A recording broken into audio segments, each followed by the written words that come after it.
日本で子育てを始めた外国人、保育園の連絡帳、手頃な費用、自然に日本語を覚える我が子。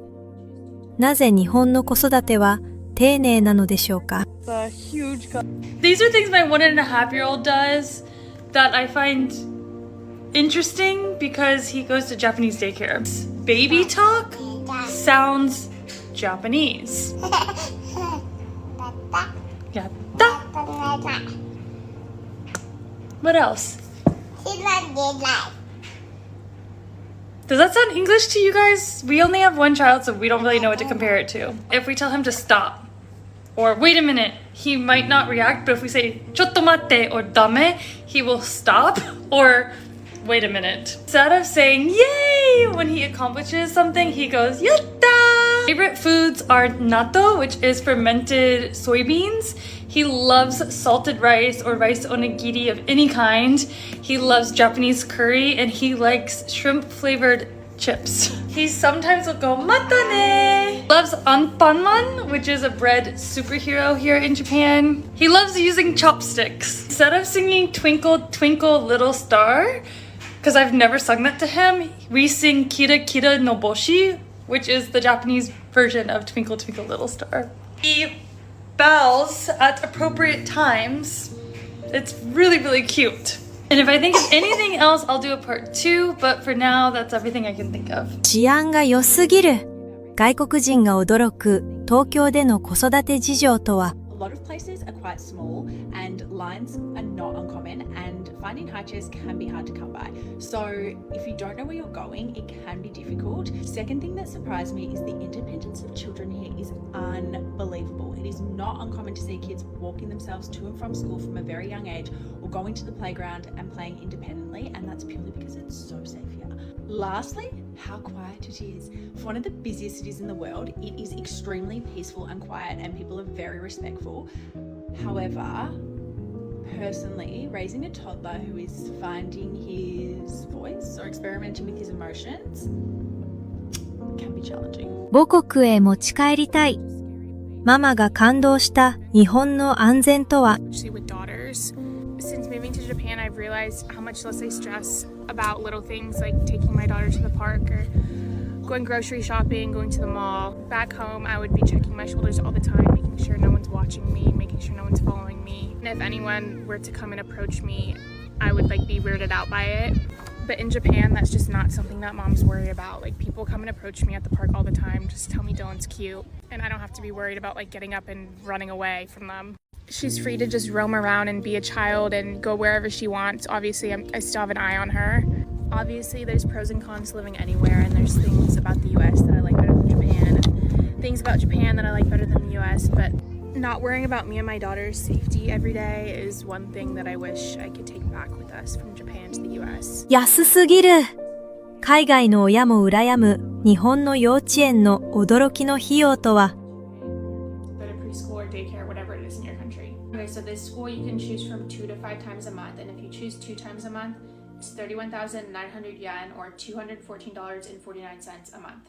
We are going to choose either 3 or 4 days. So 3 days is 41,800 yen, $281.05 a month, and then 4 days is 51,700 yen, $347.61 a month. And then if you go all 5 days, it's 59,400 yen or $399.49 a month. I feel like those prices are really good. Around $20 or less per day for 4 hours. There's also the option to drop them off early or pick them up as late as 6 p.m. I think if you pick them up at 6 p.m., they said it's under $12 extra for the day. There's also the option of them providing lunch for your kid every day, which is a healthy kid's bento box with rice, a protein, and veggie, under $2. So obviously we picked that option. Forgot to add that you do get financial assistance from the government if your kid is under the age of 2, or if you're a working mom. Unfortunately, I don't think they're gonna accept content creator as a job, and my 1-year-old would disown me if I sent her to school this early. 海外ママが仰天した日本の保育園の姿。Here, children from 0 to 3 years of age, 0, 6 months, 1 year, they are in the same class. And when they turn 3, they move to the next class. The daily routine is very serious. So it's very, very serious. So every day my daughter goes to school with 3 extra clothing. Then you have now it's winter and winter is almost over, so it's clean. and then you put them in a lineup. So you have this set of 3, and then also she goes with diapers. So she uses sometimes as much as 10 diapers, 7 diapers, depending on how many they use, and when they don't use it, they return it. And then some daycare have subscription service for the diaper usage, and you can pay in conjunction with the school. So you just pay for unlimited diaper, or you just bring it every day, just like the way I take my kids. I would say it's different about the Japanese educational system is that you must be involved in your child's life. There's no way from a very early age. So there are functions just like some presentations your child has. You must be present. So in this report book, the name and the child's class is written, and this you write the dates, you write the time your daughter slept last, or your child slept and the last time they slept. They take the temperature, they take when the person has fed, when she slept, when she pooped, and everything that they did for that day. I remember when my daughter was around 6 months, they will also record, I gave her 50 meals of, formula milk, and maybe the time and the interval. Everything they did throughout that day will be recorded and it's well detailed. And you as a parent also can actually put your complaints, your suggestions. The biggest surprise for me was my daughter learning Japanese. Guys, she can't speak Japanese. So one day I took her to the clinic, we wanted to go get some injections, right? And then I was with the nurse and the doctor, and in the process she started shouting, she started crying and shouting, it's high, it's high, it's high. And then the doctors and the nurses, they were amazed. They were giving a facial expression, and I was like, what's going on? And they said, it's high means painful. And I was like, oh wow, so good child's brain is capable of doing. I mean, I have friends here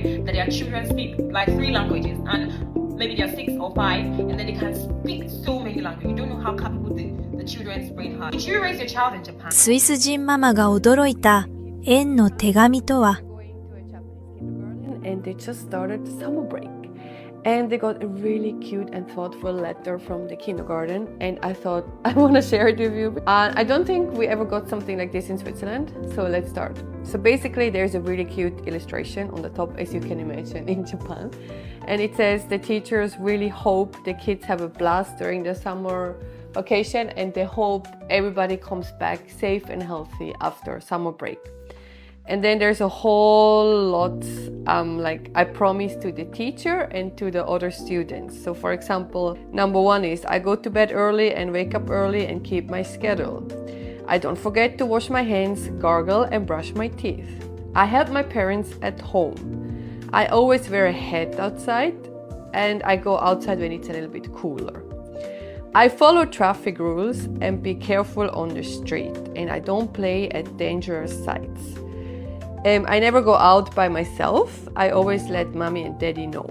And if a stranger talks to me and wants me to follow them, I don't follow. I keep hydrated, and when I'm outside, I take note of the summer scenery, talk about what I see and how I feel and what I like about summer here. And the teacher is gonna send them a postcard, and they will tell them how summer is going for them. And they ask, if possible, if the kids can send them a postcard back. Plus they put all the address from the teachers. And at the end they also add their principal's address and phone number. So if parents have any troubles or issues or they need to talk to somebody, we can contact them anytime. Isn't it so thoughtful? I feel I feel the love. I really feel the care about my kids. I really feel the care about their well-being, and I really, really, really appreciate that. It's so thoughtful. Questions I'm tired of answering as a foreign mom in Japan. Since I had my daughter, I get these questions a lot. Can she speak Japanese? Can she speak English? Which one are you teaching her first? I know people are just curious. She's still so little. We're learning it together, one step at a time. 日本の避難訓練にスイス人ママが驚愕した理由。And I have a Japanese husband, and how it influenced me as a mom. Growing up, I don't think I really talked with my parents about natural disasters a lot. But here, especially with earthquakes or typhoons, young kids here learn from a very young age what to do in case of an earthquake. And they have evacuation drills where also the parents are involved, and they learn what to do and as a family, we speak with the kids. We tell them in case a big earthquake is coming, how they should behave, where we're gonna meet up. Like we try to plan as much as we can. We also have little backpacks ready, like emergency evacuation backpacks, and my son has lots of questions about it, so I had to study a bit more about earthquakes and all these disasters, natural disasters that are occurring and then around Japan. And yeah, it gives me a lot to think about, and it definitely is something that I think I wouldn't do in Switzerland if I raise my kids there, because it's just different. We have different disasters in Switzerland, for example, heavy rainfall, floods, etc. Another thing is my husband speaks Japanese.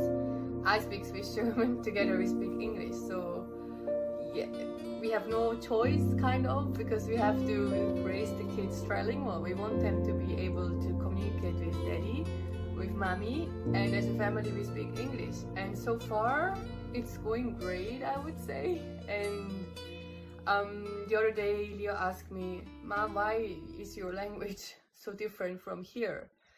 From Tokyo, like where we live. And I said, I speak Swiss German. And I told him, this is our secret language. Nobody here understands, and we can talk whatever we want, and it's something really cool. And he understood that, and he thinks it's something really cool too. And when we're out with the friends and playing, he really only speaks Swiss German to me, which I really, really appreciate. It's nice. I read there may be a point where kids suddenly don't want to speak one language, but we keep pushing because it's really, really important to us. And I never imagined that I would raise my kids trilingual. But this is what happens if you marry, if you're in an international relationship, which is great, like bonus point. This is how I changed. So I think I keep finding more points, but it's been a nice adventure. I like it.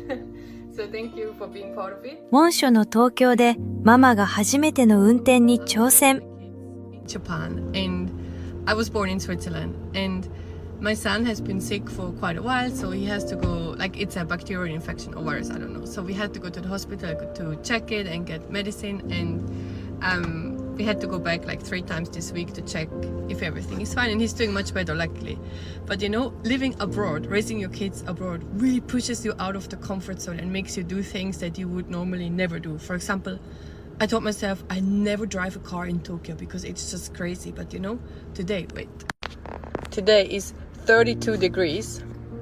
I usually go everywhere by bike, and there is no way that I would do 10 kilometers by bike in this weather. So I took the car and I drove ourselves, like me and my 2 sons here, and I'm so proud of myself for doing this. And yeah, we go soon, and it gives me so much superpower and strength, and I feel like I can do anything now. No, but seriously, like this is something that I really feel like raising my kids abroad pushes me out of my comfort zone, and it makes me much more confident and strong, and that's a point I really, really like. And yeah, I'm doing things I would never do maybe back in Switzerland, because in Switzerland I always had to research where I'm going, where is the parking, and if I have to go to a new city, like it gave me so much anxiety, like by car, of course. And now here everything is new. I mean, my husband usually drives, but I made it, and I'm so proud, and I thought I'll share it. Thank you for watching my TED Talk. 異国での子育て、病気の彼女を救ったのは、Hello, my name is Sandra, and I live here in Japan with my 2 little boys and my Japanese husband. Okay, well, I came down with a cold. I have a fever, I have a runny nose, I have a cough, and I just feel mad. And on days like this, I found it really, really difficult that I live super far away from my mom, my dad, and my 2 sisters. Because whenever we are sick, we really take care of each other. We make a care package, we prepare food, or they would just take care of my kids. And yeah, it makes me homesick, makes me miss them a lot. That's really difficult for me. But it was my choice to live here, so I just need to remind myself it's fine, you're gonna get better. And luckily we have this good technology, so I can FaceTime, I can call them whenever I want, I can send them photos, text them.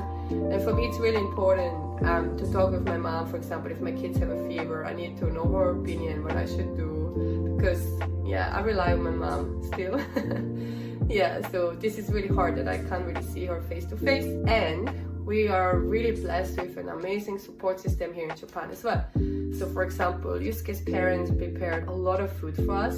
They make meat sauce, nikujaga, hamburger. They bought lots of fruits and vegetables and tofu and Pocari sweat, and they even got me a little flower.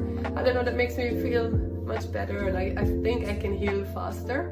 And also my neighbor brought over pizza, and everybody like keeps checking in how we're doing, and I don't know, this makes me feel loved and so grateful. And yeah, it's hard to be sick far away from your own family, but it's also nice to know that you have a lot of people around that support you. So it's difficult on days like this, but once I get healthy, it's fine. 外国人ママが感動した京都の超便利スポット。We usually walk to school, but we all woke up a little late today, so we're gonna drive. I left the car at school, and now Parker and I are heading to the train station so we can go to Kyoto.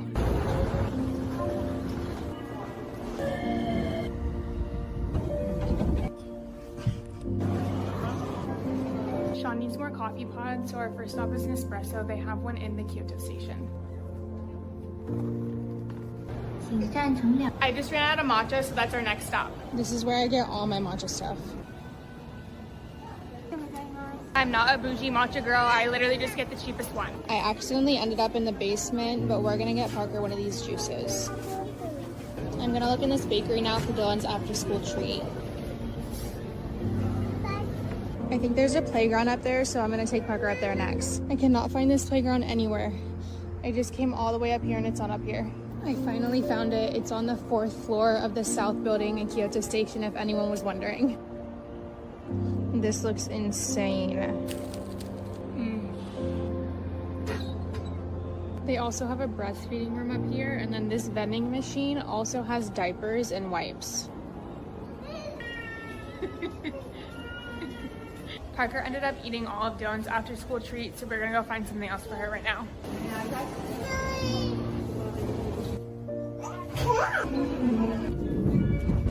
We made it back to Dylan's school early, so we're gonna stop in this grocery store first. Hi, Dylan. Yes, I got you something special. Playgrounds in the States always make like dinosaurs and animals like look really cute and fun for little kids, but in Japan they make them look realistic and terrifying. This is at Kurihama Flower Park. This is a huge Godzilla, but it's actually a slide, so you slide out of his tail. This is why I love Japan. 日本の山陰で出された豪華すぎる食事とは。 My baby boy in Tokyo last year, so here's my birthing vlog. I gave birth at a gorgeous boutique private hospital in Tokyo. This was my room. I was having an induction, so I checked in there the night before. They were meant to induce me, and unfortunately my husband was not allowed to stay over, even though there was more than enough space. So Love Island it was, and a gorgeous sashimi dinner. Again, my husband wasn't allowed in until the contractions started. All very bizarre. And I did end up in an emergency C-section where my husband had to wait outside the door because it was a tiny room, there wasn't enough space, and I had to wait to hear if I was having a boy or girl. In this hospital, they create special meals for you. So for example, because I had a C-section and I lost a lot of blood, that night I had Wagyu steak. It was delicious, and what a treat. Also, they basically, for the next 5 days, because that's how long I stayed there, they taught me how to breastfeed, bottle feed, bath. I could also have massages while I was there, and I got really looked after. Every night they gave me a sleeping tablet and took Charlie away so I could fully rest and recover. And then after 5 days... 支え合う日本の育児は世界に誇る宝物かもしれません。